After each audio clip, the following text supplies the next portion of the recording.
Pedro Pascal as Mr. Fantastic, I was 100% ready to hate this movie. I mean, I had doubts, who didn't, but honestly, he might have pulled it off. Spoiler alert, let's get into it. Pedro Pascal brings this calm, quiet confidence to Reed Richards that actually fits. And right from the beginning, this movie just feels different.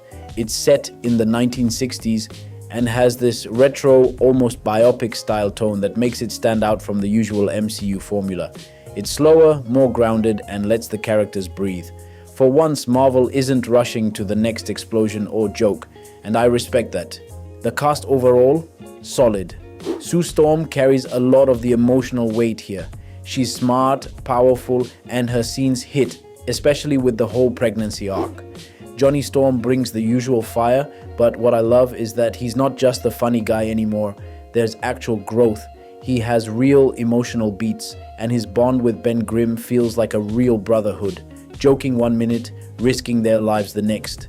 Near the end, when Johnny nearly sacrifices himself to protect Franklin and the team, that moment showed he's way more than comic relief. Ben Grimm, aka The Thing, is another standout.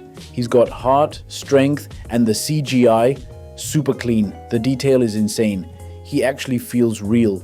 The VFX looks dope throughout the movie. Galactus scenes feel massive and intense. You can really feel the weight of the threat. But I won't lie, I wish there were a few more action scenes that had that rewatch it 10 times energy.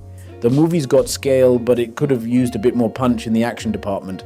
Now let's talk about Silver Surfer. This version's a woman and she's powerful, mysterious, and yeah, she looks fine as hell. At first I was like, okay Marvel, where are we going with this? But she fits the tone of the film really well. I still have love for the OG Silver Surfer, but I wouldn't mind seeing both versions exist in future multiverse stories. Now the emotional high point. Sue going full power to trap Galactus in that portal. She sacrifices herself, and for a moment it really feels like she's gone. Meanwhile, the rest of the team is fighting to protect baby Franklin. And here's where things get wild. Franklin suddenly uses his powers and brings his mom back. I'm not gonna lie. I sat there like, how is this baby resurrecting a whole adult woman? It didn't make sense at first.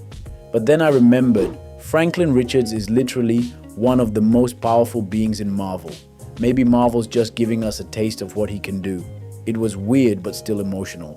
So I accepted it and moved on. The mid-credit scene shows Sue reading to Franklin a few years later, and then she senses something.